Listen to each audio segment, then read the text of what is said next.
Jadi darah itu, pertobatan itu artinya adalah perlindungan Tuhan. Makanya kalau nggak mengalami itu mati. Tapi kita, kalau Tuhan kasih kesempatan bagi kita, waktu perkenanan itu adalah waktu didengar Tuhan. Waktu perkenanan itu juga adalah waktu keselamatan bagi kita, tidak binasa, aman semua, terberkati semua, bersukacita semua. Haleluya. Haleluya. Saya sampaikan salam bagi kita semua. Salam kasih dalam Tuhan kita, Tuhan Yesus Kristus. Saudara-saudaraku, kita sangat bersyukur, berterima kasih Tuhan beri kesempatan bagi kita. Sebab itu saya mau mengajak kita membaca, atau saya baca terlebih dahulu 2 Korintus pasal yang ke-6 ayat 2.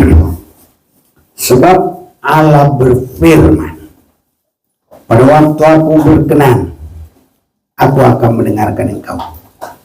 Dan pada hari aku menyelamatkan, aku akan menolong engkau. Sesungguhnya waktu ini adalah waktu perkenanan itu. Sesungguhnya hari ini adalah hari penyelamatan itu. Saudara-saudaraku yang kekasih, ini Rasul Paulus berkata supaya benar-benar saling mengingatkan, supaya kita semua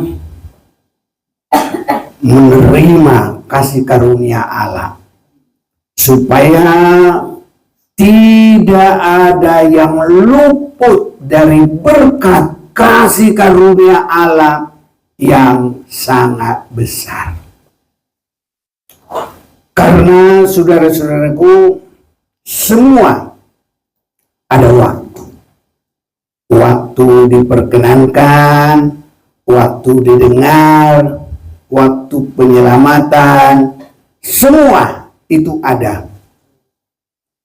Baik secara bangsa, baik secara pribadi-pribadi, ada Tuhan sudah tentukan.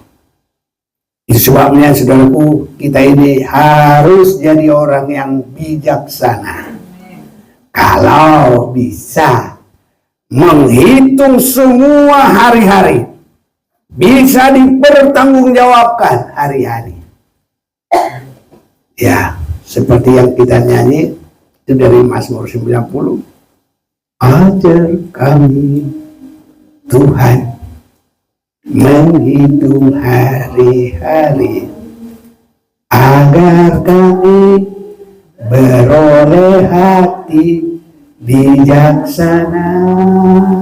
Nah ini saudara-saudara, jadi supaya kita benar-benar tidak luput.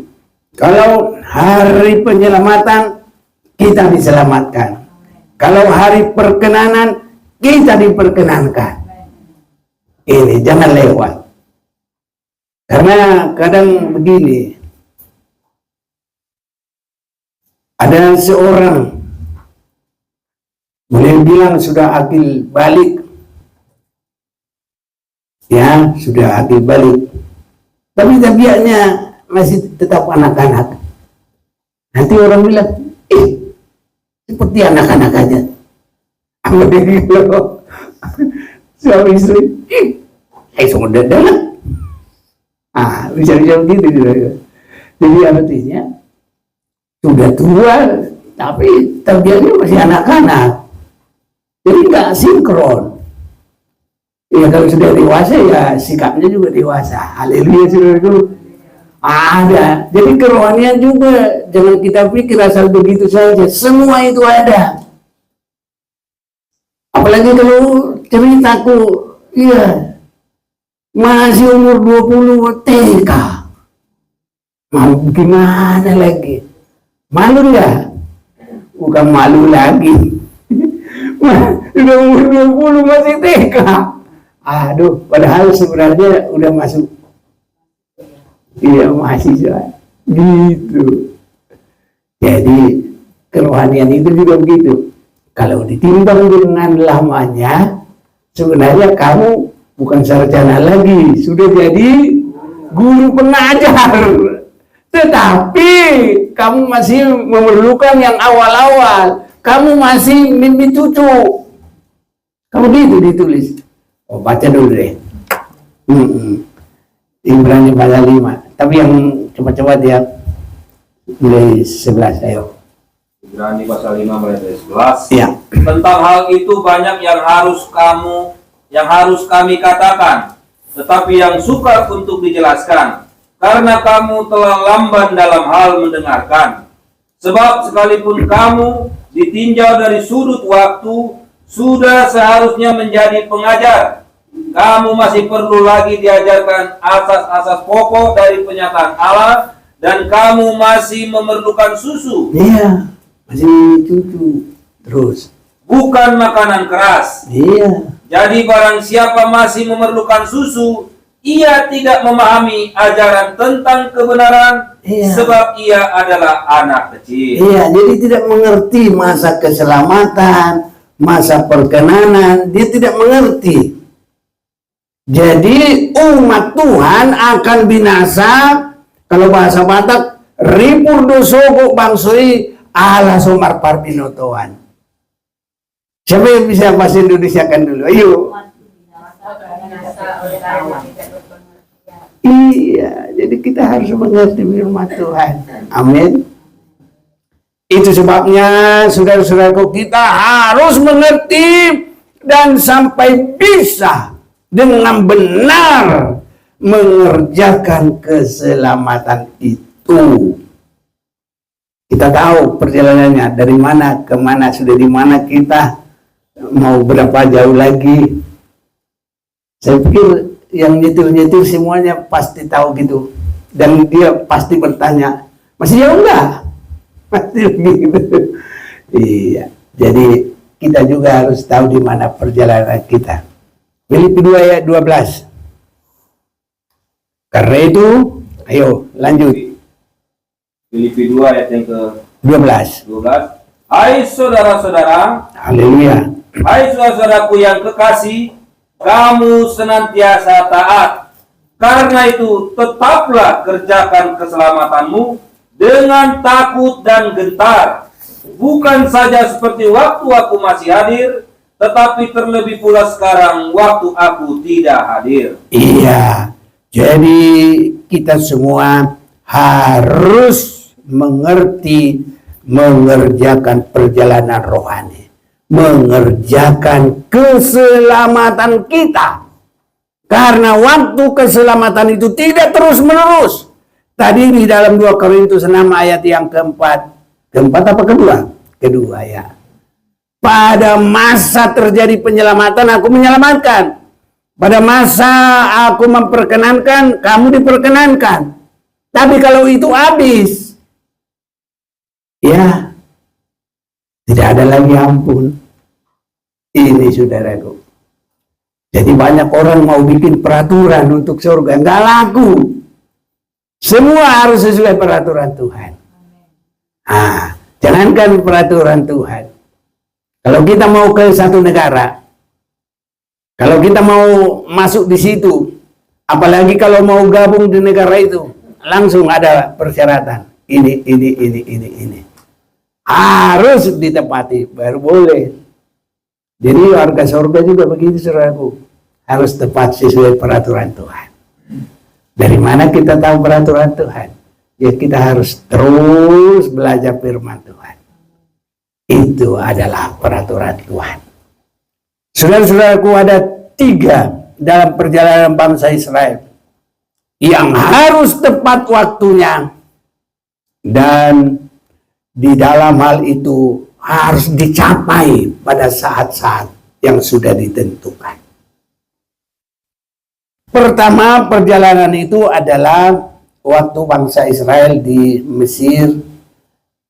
Di situ satu hal yang direbut jangan sampai mengalami kematian, terlebih kematian anak sulung.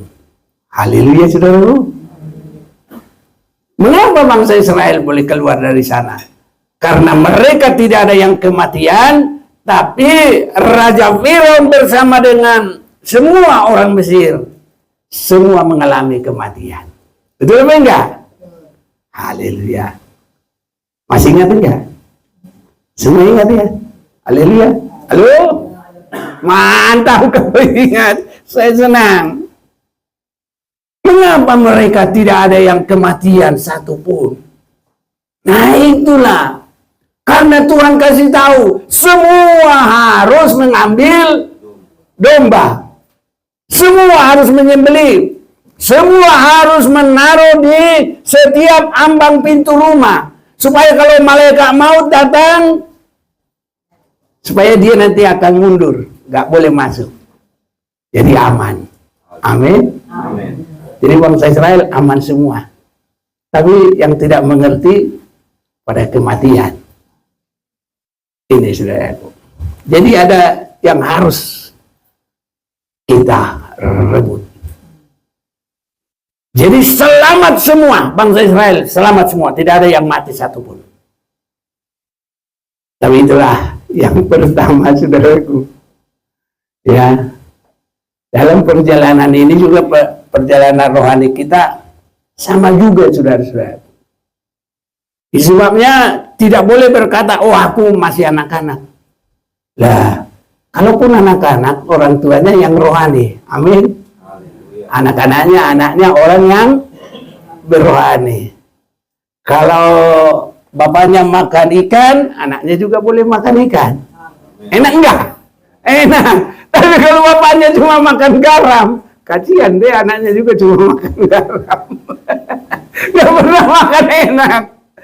Jadi, biarpun anak-anak harus ikut mengalami kuasa Tuhan. Tidak boleh, itu cuma bapak-bapak lah, mama-mama. Lah, justru yang mati itu adalah anak-anak. Makanya semua harus dalam koridor keselamatan. Ini. Ada yang dikerjakan oleh mereka. Mengambil domba Paskah. Ini kita semua adalah menerima Yesus untuk masuk dalam perubahan hidup. Dikuduskan oleh darah Yesus. Semua kita sudah harus mengalami itu. Semua. Sampai kita boleh berkata, adapun hidupku ini bukan aku lagi. Tapi adapun yang dalam hidupku ini adalah Kristus. Adapun hidup yang kuhidup ini adalah hidup di dalam Kristus. Ini harus ada. Supaya jangan mati, saudaraku. Ya. Supaya tidak ada kematian yang awal itu. Ini, saudaraku. Jadi, dan itu harus malaikat maut sampai lihat. Wah, kita nggak bisa masuk ke sana. Ada apa di situ? Ada tanda darah. Jadi kita, saudaraku, iblis itu juga harus sampai takut. Jangan masuk situ. Ada tanda darah di situ. Jadi kita harus berpengalaman. Sampai bisa dilihat oleh malaikat maut, tidak boleh masuk. Aman, saudaraku. Jadi darah itu, pertobatan itu artinya adalah perlindungan Tuhan. Makanya kalau enggak mengalami itu, mati. Tapi kita, kalau Tuhan kasih kesempatan bagi kita, waktu perkenanan itu adalah waktu didengar Tuhan. Waktu perkenanan itu juga adalah waktu keselamatan bagi kita. Tidak binasa. Aman semua. Terberkati semua. Bersukacita semua. Haleluya. Saya berdua semua bersukacita. Jemaat Maranatha semua diberkati Tuhan. Dijaga oleh Tuhan. Iya, makanya saya juga selalu bersukacita, saudara-saudaraku. Bagaimanapun saya bersukacita. Baru datang? Iya, baru setengah 6 kali. Ya, memang begitu, saudaraku. Tapi saya nggak ada berubah. Waduh, kasihan, aku belum tidur. Aduh, kasihan, aku capek. Nggak pakai. Maju terus. Semangat. Aku masih menyemangati. Haleluya, saudaraku. Jangan kita langsung, leto-leto. Janganlah, semangat. Haleluya. Mudah-mudahan semangat semua. Aduh, saya aja udah mencapai di level 80, cuma belum penuh. Masih lagi jalan.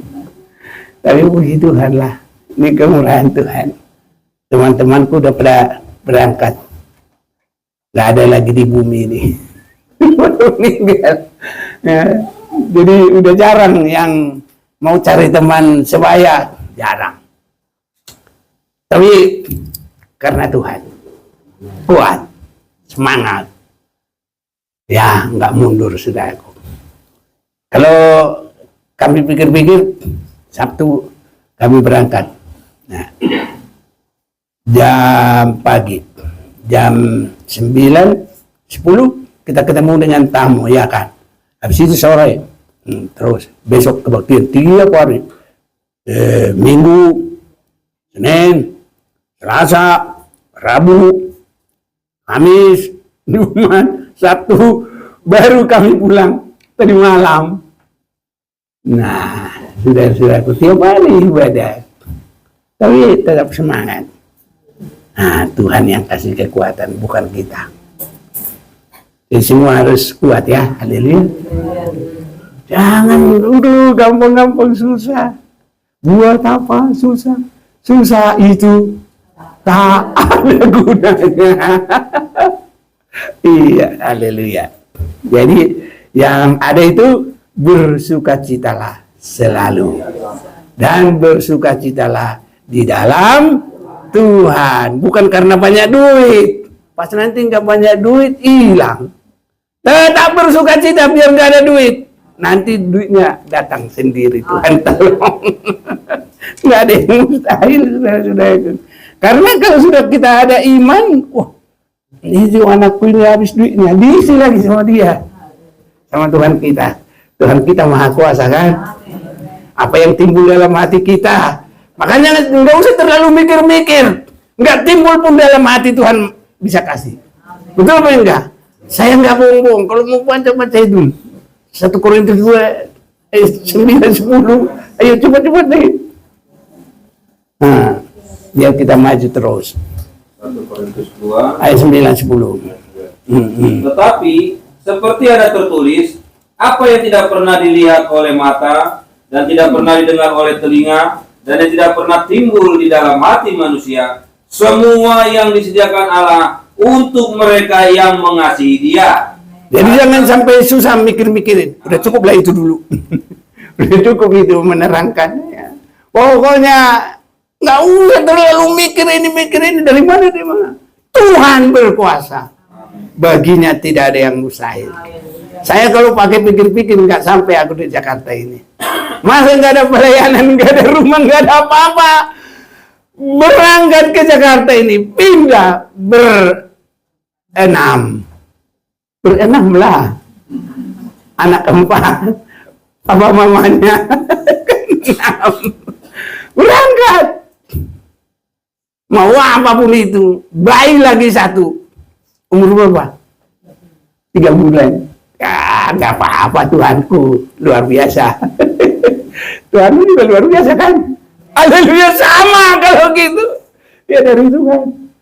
Duit cuma pas-pasan. Itu pun nanti pas pendeta itu datang, kasih semua. Kasih. Masa bodoh. Pokoknya Tuhanku maha kuasa. Kasih. Udah kosong. Sorenya mulai susun. Sebulan. Tuh. Nah, yang punya rumah bilang, Anik pindah kamu. Kenapa? Ya udah begitu pindah. Ya iya. Kita berdoa, Tuhan, di mana kami dapat rumah, disitulah kami pindah. Cari, dapatlah jalan tambang sana. Pindahlah. Beli barang-barang, semua baru. Uangnya sudah ada, nggak pakai proposal, nggak pakai minta, nggak pakai pinjam. Enggak, Tuhanku luar biasa. Nah, itu pengalaman pertama di Jakarta. Semua ada. Tahun kedua, udah Terus sampai sekarang. Ini bukan karena kita punya. Ya, uang kita juga ada sama Tuhan. Kawan dibutuhkan cair. Iya, jadi percaya, enak dalam Tuhan. Kerjakanlah keselamatan itu dengan baik. Haleluya. Pasrah dengan sungguh-sungguh. Supaya kita tidak akan merasakan kematian. Baik kematian diri sendiri, tindasan dari Raja Firaun, baik kematian dari malaikat maut yang membunuh setiap anak sulung. Kalau kita ada tanda darah Yesus, tidak ada apa-apa. Tanda darah Yesus yang lama sudah berlalu, yang baru sudah datang. Harus sampai dilihat dan harus ada di dalam hidup kita ini. Jadi nanti kalau Jumat Maranatha sama Jumat Maranatha semua indah. Nggak ada yang bentrok-bentrok sana sini. Nggak ada. Semua juga baru. Itu untuk apa? Untuk nanti masuk di Yerusalem baru, di mana tidak ada dosa sedikit pun. Ke sana kita, saudara-saudaraku. Makanya dari awal sudah harus baru. Hidup baru. Baru nanti setiap hari diperbaharui. Sampai tidak ada noda, tidak ada cacat, tidak ada kerut, tidak ada celah. Itulah untuk masuk di Yerusalem baru. Tempat Allah dan manusia yang sudah dibaharui. Yang sudah mengalami kemurahan. Pada waktu aku mendengar. Apa tadi? Pada waktu aku berkenan. Pada waktu aku menyelamatkan, aku selamatkan. Makanya jangan lewat. Haleluya. Pergunakan waktu senantiasa. Hidup ini adalah kesempatan untuk semua melayani, mengasihi, untuk semakin baik. Harus ada. Jangan cuma mikirin duit. Iya, kalau cuma mikirin duit, malah hilang duitnya semua. Iya. Tapi kalau kita pikirkanlah perkara-perkara di surga, Tuhan yang akan memikirkan kita semuanya. Kalau kamu sudah mengalami pekerjaan domba Paskah itu, jangan biasa-biasa. Pikiran harus memikirkan perkara di surga. Itu mana itu? Kolose 3 ayat 1 mulainya, yuk baca lagi. Ini kita cepat-cepatan, soalnya ini masih banyak. Karena itu kalau kamu dibangkitkan bersama dengan Kristus, carilah perkara yang di atas, di mana Kristus ada, duduk di sebelah kanan Allah. Nah, ini harus sudah semakin ada pada kita. Mulailah semuanya ini, kita ini ada tanda itu. Suka mencari kerajaan surga. Boleh juga cari duit, boleh juga kerja. Ya makanya kita yang sekolah. Tapi bagaimana kita sekolah harus lebih memperhatikan, cari dulu perkara di atas. Itu kalau kehendak Tuhan. Amin. Kalau mau melakukan kehendak Tuhan, Tuhan kehendaknya pasti sangat baik bagi kita. Sampai yang tidak kita pikirkan, Tuhan perbuat bagi kita. Sangat indah. Ini saudara-saudaraku. Itulah yang harus semakin nyata dalam pekerjaan kita. Tinggal lihat dulu. Sudah ada tanda darah tadi, yaitu dalam Paskah itu sudah ada hati kita selalu lebih mencari pekerjaan, semakin mencari kerajaan surga. Ini harus dilihat juga dalam hidup kita. Jangan sama terus, jangan biasa-biasa, jangan pura-pura nggak tahu. Ya, nanti kalau lewat hari perkenanan, lewat kita. Sebinasa saudaraku, kalau lewat hari penyelamatan, wah habislah. Jadi saudaraku, saya yakin hari ini juga hari berkat bagi kita. Nah, yang kedua, jangan sampai terjadi kematian di padang gurun atau padang belantara. Ini saudaraku, itu kematian juga di situ. Enggak mati di sini, mati di sini. Nah, tapi kita kalau bahasa Batak, namanahan saharo. Siapa yang lanjutin? Nah, jadi biar kita bahasa Indonesia, bahasa Batak juga tetap ada. Yang tahu tidak tahu juga bahasa Batak, jadi tahu juga. Nah, aku juga nggak tahu tadinya bahasa Madura, jadi bisa ngocak Madura. Di sini di depan-depan ini, kalau ada Madura, saya langsung ngomong Madura. Senang dia. Madura ini mah. Sampai Madura ini mah. Aku Madura Bangkalan. Ya cuma bercanda, biar bisa ngomong nanti. Gitu. Jadi saudara-saudaraku, di sini yang kita perhatikan, itu kadang-kala orang itu dia sudah lama dalam Tuhan, tapi kadang-kadang tidak yakin kalau Tuhan memberkati. Buktinya salah satu contoh, berilah maka akan diberi kepadamu. Tapi kalau yang selalu pelit nggak mau itu. Kenapa dia nggak mau? Nggak percaya Tuhan yang beri yang lebih besar. Nah, jadi kalau seandainya kita baca Lukas 6 ayat 38, berilah maka akan diberikan kepadamu sukatan yang bukan, jangan langsung digoncang-goncang, yang kamu perbuat untuk mengukur akan dikembalikan kepadamu sukatan yang digoncang-goncang, dipadatkan, dan itu.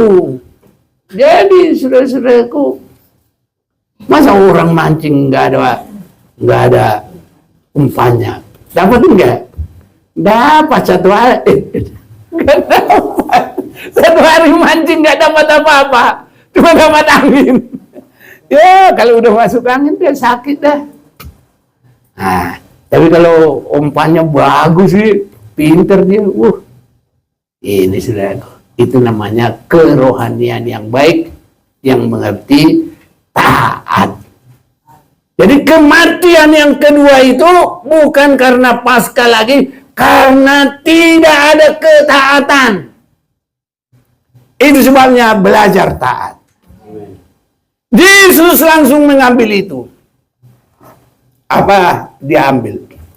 Walaupun kesetaraannya dengan Allah, tapi tidak dipertahankan, melainkan mengambil rupa manusia. Dalam keadaan manusia, dia bukan untuk dilayani, tapi adalah untuk melayani dan taat sampai mati. Haleluya. Itulah saudara-saudara pelajaran kita. Dan itu Tuhan praktekkan. Itulah sebabnya Allah sangat meninggikan dia. Haleluya. Kalau kita mau, itu pengangkatan Tuhan. Segala lutut bertelut, segala lidah mengaku Yesus adalah Tuhan. Jadi Yesus untuk masuk dalam ketinggian itu tidak seperti caranya Lucifer. Kalau Lucifer, dia adalah yang belum sekolah kitab nggak dengar, yang sudah sekolah kitab sudah dengar. Jadi makanya sekolah kitab ikut semua. Itu bukan cuma, itu namanya aja itu sekolah kitab, itu kebaktian Rabu kita. Haleluya. Cuma supaya orang-orang sana ikut. Iya itulah. Itu namanya akal baiknya Tuhan. Bukan ngakali supaya dia rugi, enggak, supaya dia beruntung. Nah itu. Jadi biarpun kita bilang sekolah kitab, sebenarnya kebaktian Rabu kita itu. Nah jadi semuanya ikut. Jangan bilang, wah aku enggak sekolah aku. Ini kan kita sekolah ini, malah ini sudah universitas ini aku bilang. Makanya namanya aku namain unsor. Apa itu unsor? RRC di sini bukan Cina, tapi Ruko Raja Wali Center, ya sekolah universitas surga. Haleluya. Ini saudara-saudaraku. Jadi datang ya. Jangan nggak datang. Jadi di situ sudah diterangkan Tuhan tidak menciptakan iblis, tapi Tuhan menciptakan malaikat. Ayatnya dalam Kolose pasal pertama atau kedua. Mau baca sebentar ya. Nah, ini penciptaan dari malaikat. Tapi nanti kelamaan kita nggak mau bahas, masih panjang, masih lama. Kolose pasal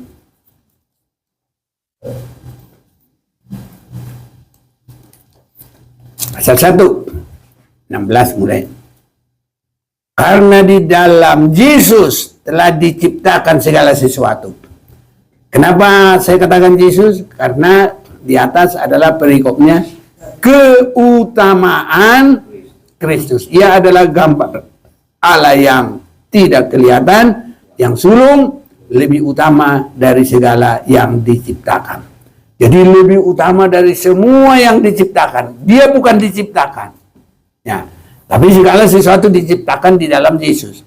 Karena di dalam Yesus telah diciptakan segala sesuatu yang ada di surga dan yang ada di bumi.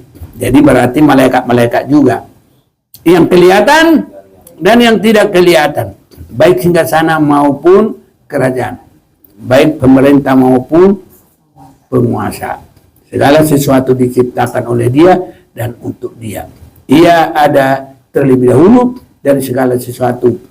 Dan segala sesuatu ada di dalam Dia. Ya, inilah saudaraku. Jadi, dulu termasuk yang di sorga itu.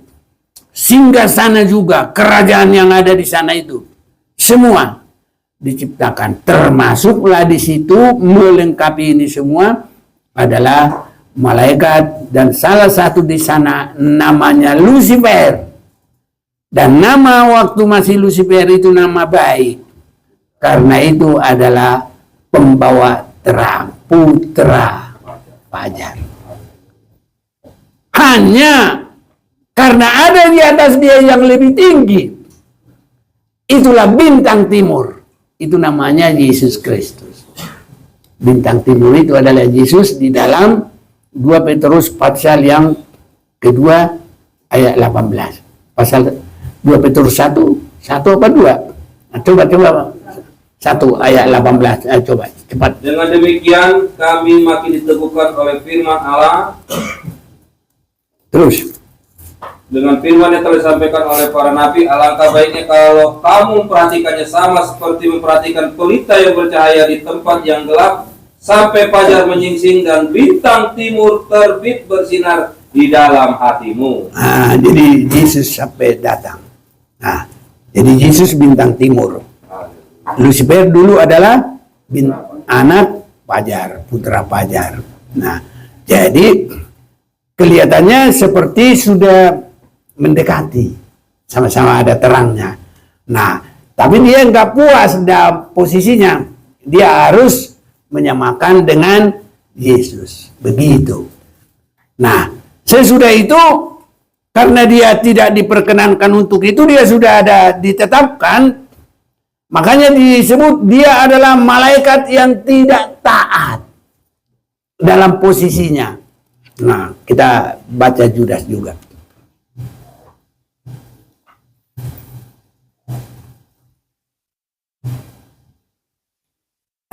Boleh kalau mau baca. Mulai 5. Tapi sekalipun kamu telah mengetahui semuanya itu dan tidak meragukannya lagi, aku ingin mengingatkan kamu bahwa memang Tuhan menyelamatkan umatnya dari tanah Mesir, namun sekali lagi membinasakan mereka yang tidak percaya. Ini yang tadi ini ya, itu. Dan bahwa ia menahan malaikat-malaikat yang tidak taat. Inilah tadi si Lucifer. Dia adalah malaikat terang. Tidak taat pada batas-batas kekuasaan mereka. Ingin menyamakan diri dengan yang maha kuasa. Ya, ini. Tetapi yang meninggalkan tempat kediaman mereka dengan belenggu, ya, dengan belenggu abadi dalam dunia kekelaman sampai penghakiman pada hari besar. Nah, jadi itu malaikat yang tadi meninggalkan dan mau menyamakan diri yang dengan yang maha kuasa. Itulah ketidaktaatan itu. Jadi itu pernah terjadi dan ini juga terus menjadi ya sifat manusia. Jadi sudah dibawa pengaruh dari penuduh. Waktu si Lucifer itu namanya adalah putra fajar, sudah tidak senang lagi karena dia sudah tidak lagi dalam posisinya, maka kerjanya selalu menuduh. Nah, kalau menuduh itu dan mempersalahkan orang, itu namanya bahasa Ibraninya diabolos. Nah, itu nanti menjadi simbolis. Tahu simbolis? Iblis. Jadi tadinya itu nggak ada yang diciptakan iblis. Tetapi setelah dia selalu menuduh, maka namanya iblis. Jadi kita jangan nuduh-nuduh orang. Haleluya. Itu juga anaknya simbolis. Anaknya iblis. Iya. Tapi kita anaknya Tuhan. Haleluya, saudaraku. Itu. Jadi Tuhan tidak ciptakan iblis. Dari mana dia? Dari malaikat terang. Kalau dia mau menyamakan diri, akhirnya dia menjadi pekerjaan menuduh, mempersalahkan. Nah, baru itu artinya perbuatan itu namanya iblis. Itu. Jadi kalau kita juga selalu nuduh-nuduh orang, ya nama kita sama. Karena penuduh. Jadi iblis itu artinya penuduh dan yang selalu mempersalahkan. Tidak ada mengangkat. Makanya sewaktu Ayub dengan anak-anaknya beribadah, dia datang. Dia cari-cari mana-mana yang bisa aku tuduh ini. Gitu kerjanya. Bukan untuk ikut menyembah Tuhan. Bukan. Ya, begitu. Jadi saudara-saudaraku, harus di dalam area ketaatan. Karena tidak takut itu yang menjadikan bangsa Israel yang lebih banyak mati. Tadinya yang mati itu adalah orang Mesir. Tapi sekarang yang mati itu kalau tidak taat itu orang dalam. Siapapun yang tidak taat, jangankan kita. Putra fajar aja kalau tidak taat dibuang sama Tuhan. Haleluya. Makanya kita belajar taat. Karena itu adalah tabiatnya Yesus. Taat hingga mati. Ini saudaraku. Jangan ada sikap yang keras, suka bertengkar. Aina juga mau. Itu macam-macam. Biar yang lain juga tahu, nggak apa-apa.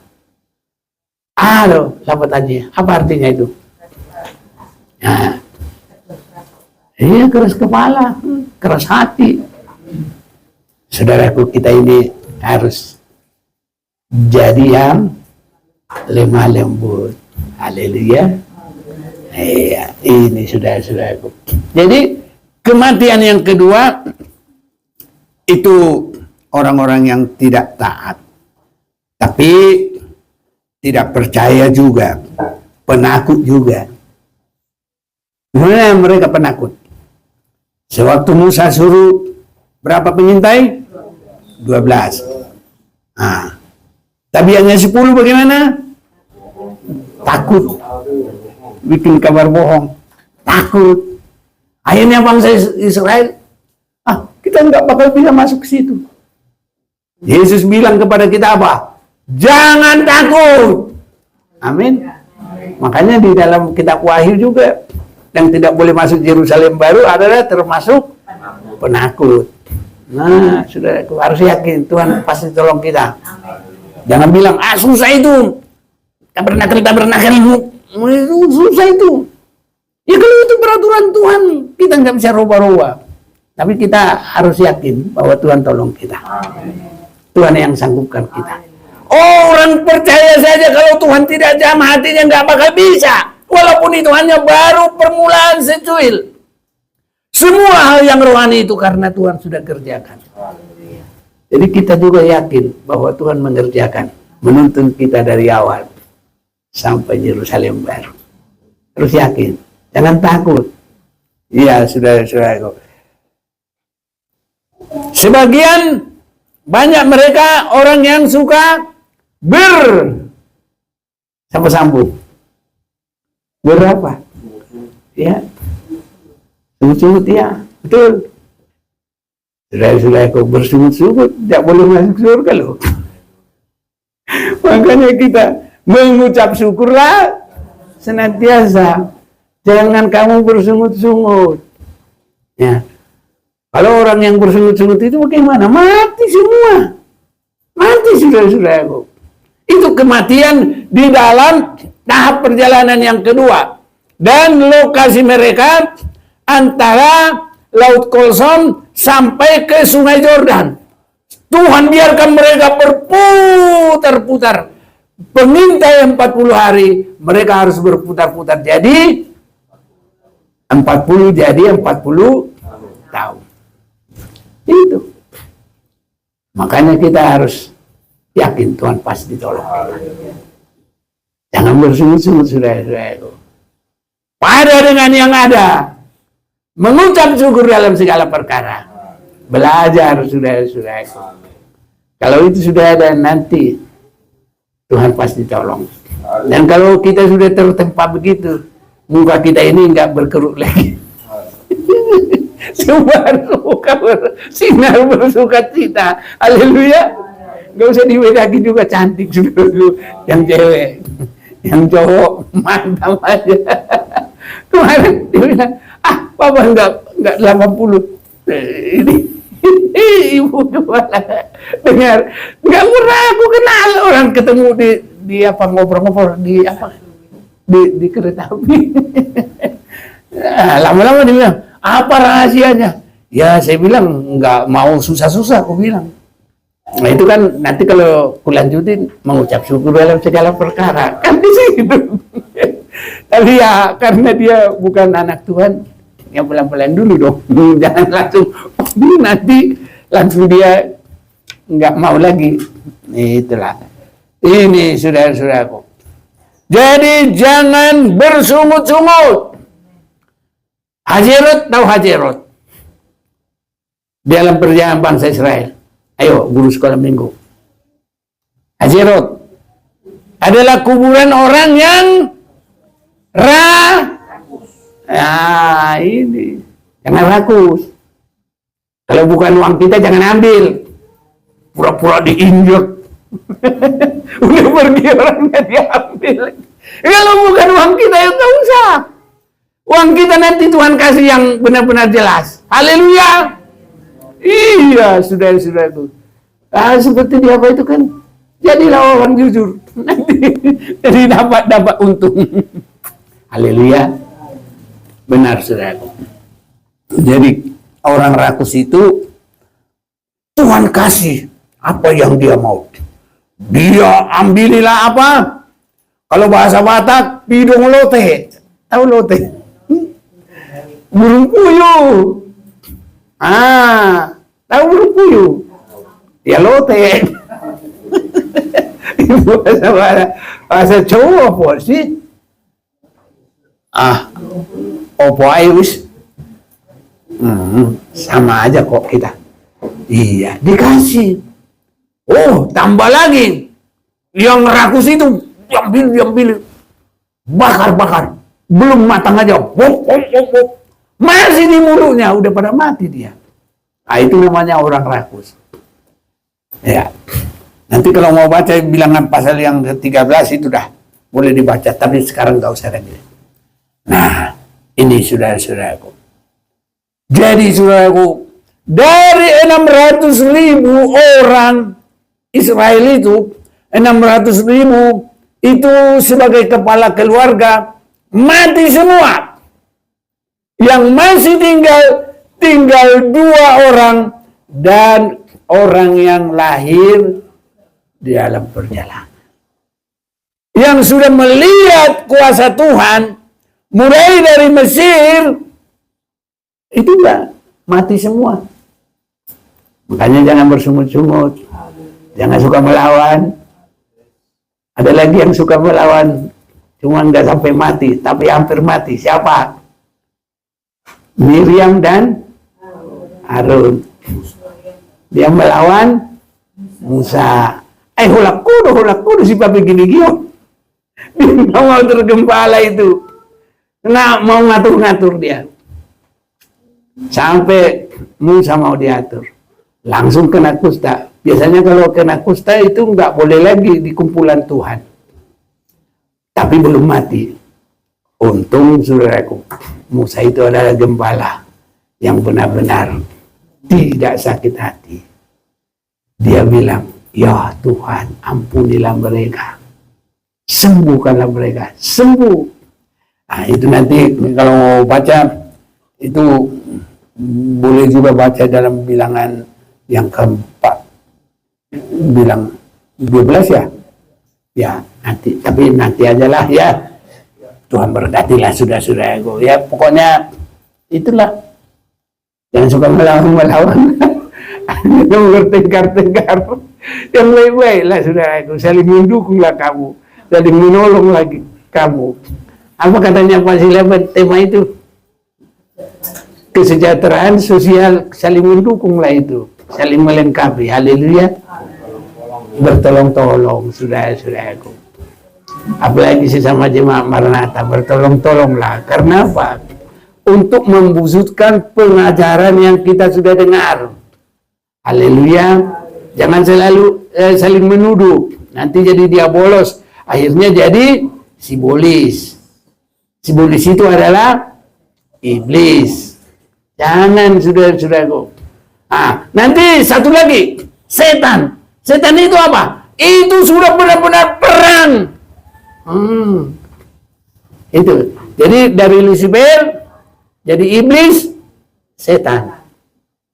Kalau lagi menuduh-menuduh sama mempersalahkan si iblis, si iblis. Kalau sudah setan, udah perang itu.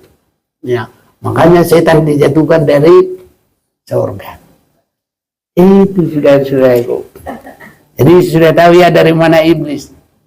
Nah, saudara-saudaraku, yang satu lagi, kematian antara Yordan dan menduduki tanah Kanaan. Siapa kira-kira yang mati? Yang rakus akan perkara emasnya dunia. Itu Yosua pasal 7 ya. Nah, ini saudara-saudaraku. Jadi kita ini jangan tertarik lagi karena dunia ini. Jangan lengket karena dunia ini. Dia sudah melalui kematian pertama dari Mesir. Dia sudah melalui kematian yang kedua. Tapi dalam fase yang ketiga, di situ dia nggak kuat lagi. Dia lihat, waduh, ini juga orang ini hebat. Mas-masnya ini hebat. Bukan Mas Agung, bukan Mas itu, bukan. Itu Mas beneran. Mas logam mulia. Nah, diambil sama dia. Akhirnya bangsa Israel jadi kalah dan ditewaskan seberapa banyak? 36. Wah, kematian di situ itu. Ini saudara-saudara. Tapi Tuhan pasti tolong kita sampai ke Yerusalem baru. Kalau bangsa Israel sampai menduduki tanah Kanaan, itu kepada kita sampai masuk Yerusalem baru. Itu artinya kita berani mematikan keinginan daging kita. Jadi kalau nyanyi, ini nyanyi biar tinggal dikit. Hoale Portibion. Orang Batak pasti tahu itu. Dang diu bengolukon. Aina lau mau tudua nadau. Tu Jerusalem nauli tanah radesi tanah badie sa itu si masih hola panah radesi nau tinur pukon na itu. Jadi untuk perkara dunia ini matilah kedagingan kita. Biarlah tubuh kita ini untuk hormat kemuliaan bagi nama Tuhan. Kalau semakin kita mengerti, semakin kita maju dalam Tuhan, pasti kita semakin diberkati Tuhan. Tidak ada kematian yang sanggup mengikat kita. Tapi yang ada menunggu kita adalah kehidupan yang kekal selama-lamanya bersama Tuhan. Di Yerusalem baru tidak ada noda, tidak ada dosa, tapi hidup dalam kebenaran kekudusan. Tuhan pasti tolong kita. Dan kalau itu bisa terjadi, semua perkara jasmani diberkati oleh Tuhan. Saya undang jemaat Tuhan berdiri.